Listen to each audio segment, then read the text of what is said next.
দোস্তু welcome back to my channel.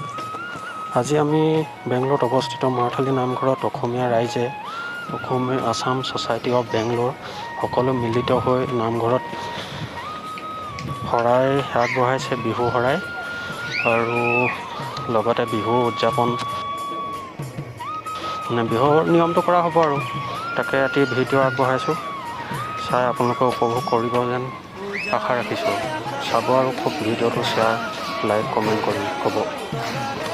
দেখিবলৈ পাইছে ৰাইজ সকলো বহি আছে নাম লগতে নামঘৰত, আৰু আমাৰ এই বাহিৰৰ চৌহদত কণমানিহঁতে পূৰা খেলা ধূলা কৰি আছে। সকলোৱে অসমীয়া মানুহ একেলগে লগ খাই বহুত ভাল লাগিছে।